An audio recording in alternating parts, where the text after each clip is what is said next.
friends, welcome back. I know we're in the middle of our deep dive on Christian nationalism, but I just wanted to break things up with a little coffee chat. It's snowing outside, I've got a hot cup of coffee and a good vibe in my office, and I just wanted to sit down and share some things going on in my life, what it means for me, what it might mean for you, and just kind of talk, because sometimes I like doing that. I have been going to church lately. And it's not what you think. I'm not going to a Christian church. For those of you who were very excited about my return to Jesus, hasn't happened yet. Keep holding your breath. But I have always been very curious about the Unitarian Universalist Church. Ever since I left Christianity, when I was looking for a kind of replacement for church, I had considered going, but I had been so indoctrinated to believe places like that were just full of like evil Satanist pagans that wanted to do weird rituals and dance naked under the moon. I didn't know. I had no idea. And so I just never went because I was just nervous about it and I didn't know it. And, people tend to fear what they don't know. And then, time went on and I never really felt the need to fill the church void until recently.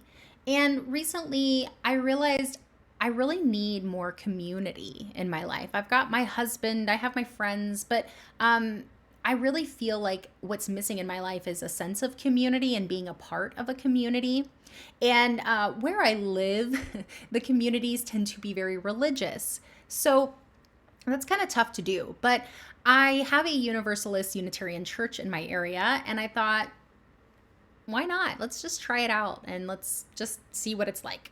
Just more out of curiosity than anything. So I was really excited to go.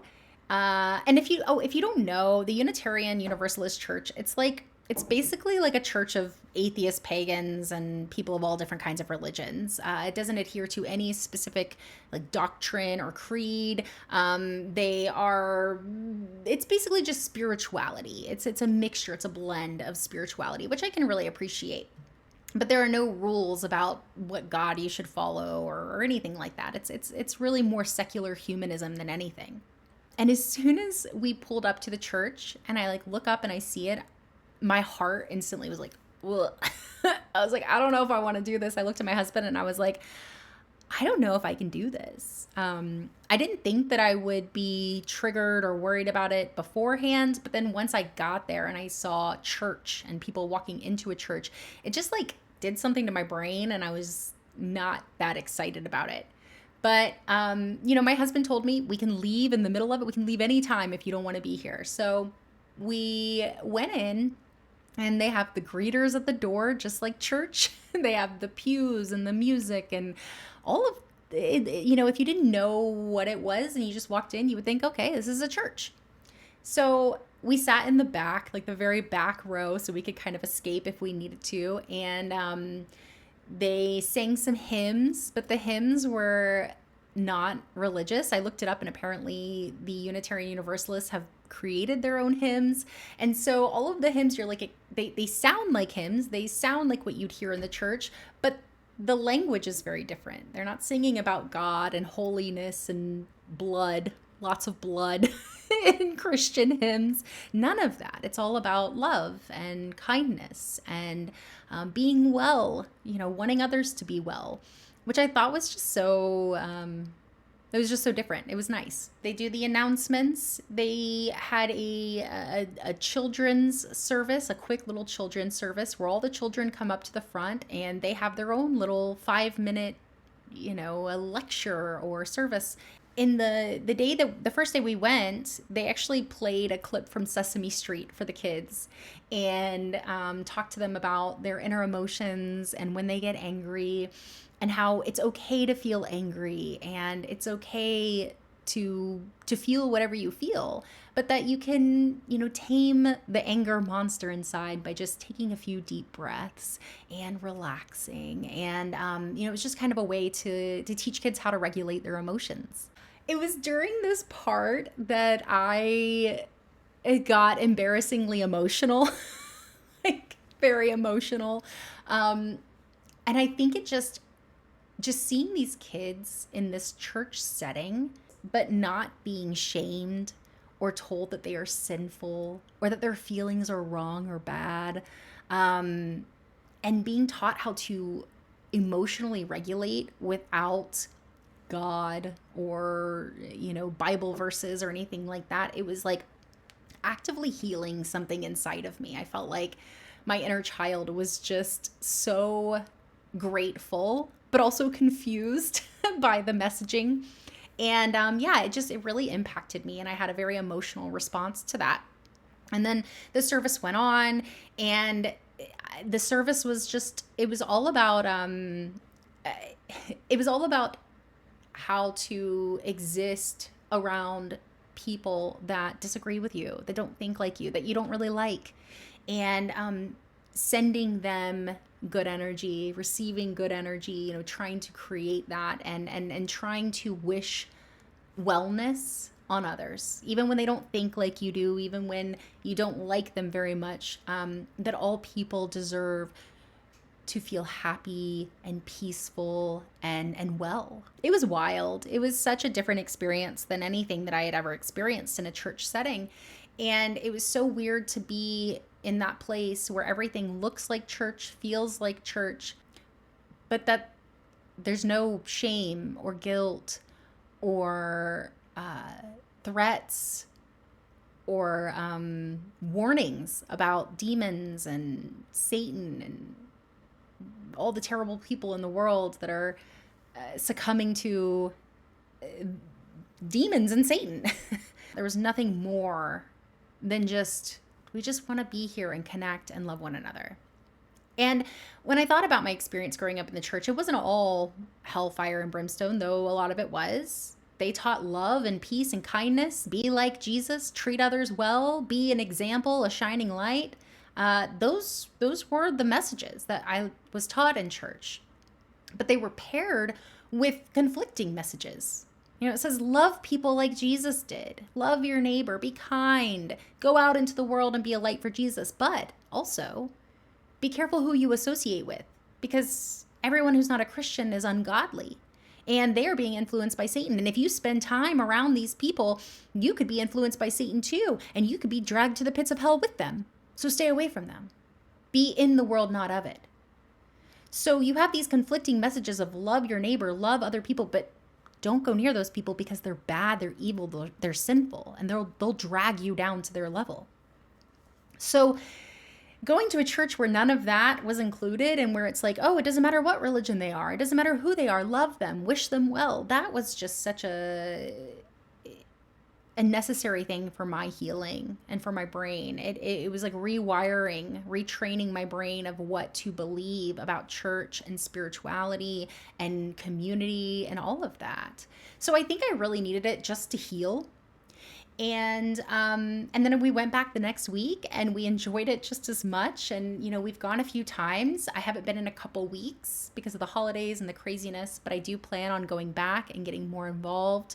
They have all kinds of committees and things that they do. So I'm hoping that that can be a place for me to find my community, and kind of just like retrain my brain about church and connection and community. So that's been really interesting. And I wanted to share it with you because I just want to encourage you to find community. You don't have to go to church. You don't have to go to the Unitarian Universalist Church, though you might enjoy it. And I would even recommend it for people like me who have experienced religious trauma and grew up in such high control environments to go and experience it and see what it's about. Because if anything, it might just kind of help retrain your brain and replace those old memories with new ones. And I think it could cause a lot of healing within someone with a lot of religious trauma or church hurt. So I definitely recommend you do that. But it doesn't have to be a church. It doesn't have to be something like that. Just a community of people that aren't looking to persuade you to be one way or another, or to believe one way or another, but are just looking to connect with you. People with similar hobbies or similar interests. There are all kinds of ways you can find community and groups. I know it can be more difficult for some people that live in certain areas of the country or the world, but you can get on Facebook, you can get on apps. You can find these communities of people that are like-minded, that might remind you that there is good in the world, that there are people you can connect with. You are not alone. And right now, after the election, going into 2025, there's just a lot of uncertainty, a lot of fear, a lot of hysteria and chaos. And also, I think there's just a lot of apathy. A lot of us just got very apathetic and sad and just didn't want to deal with anything. And it's easy when you're in that mindset to kind of close yourself in. And I know that as someone who closes herself in all the time. But what we really need is community and connection.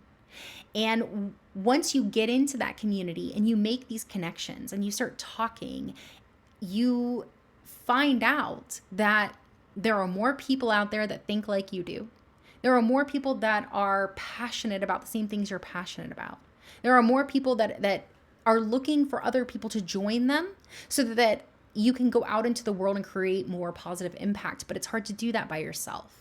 So I think community is really important to remind us of the good in the world, of the connections that we can make, and also of our ability to make an impact. Because the more people you have in a community, the more impact you can make, the more of a positive impact you can make. You might be looking for your place right now. You might be thinking, how can I fight back? How can I make a positive difference? How can I make sure that we don't all fall to the threats that are kind of looming over us right now? Perceived threats, real threats, any kind of threat. You might be wondering, how can I do that? And I think the first step is community, connection, finding people that think like you do, that don't have other motives, that don't have any kind of special interest in getting you to be a certain way, but just accepting who you are and you accepting who they are, and coming together to connect and to just be human and experience joy and peace and love and kindness. I think those things will boost you back up, and it will remind you that you do have power, that you are capable, that you can create positive change. You just need support. You need community. So I just want to encourage you to find that community. And it might not look like the community I've found. And I haven't really even gotten that involved in the community. I've just kind of been slipping my way in. But I think we need to make that first step, and we need to find our communities locally so we can build up and create spaces that create positive impact in the community, outside of the community, and beyond. I hope you'll find your place, but you can only do so if you get out and you connect, you find like-minded individuals, you find community, and you work on healing yourself. Heal yourself, help heal others, and then work together to heal the world. It sounds ambitious, and I don't mean for it to sound ambitious, but it's a domino effect. Each individual has the ability to create positive change, but if you are conflicted, if you're not healed here, you're not going to be able to do that. So heal yourself, work on yourself, then find your community, and then figure out how you can work with your community to create the positive change that you want to see for your future. The more of us that do that, the more we can resist systems of oppression, resist things that pop up that we are expecting, and really work on securing ourselves, our place in this world, if that makes sense. And now I'm gonna go finish my coffee because I didn't drink much during this, but I hope you guys are doing well. I hope you had a great holiday. Our deep dive on Christian nationalism is continuing, and I got a couple more episodes, and then we are going to jump into other stuff too. I want to get back to some deconstruction content.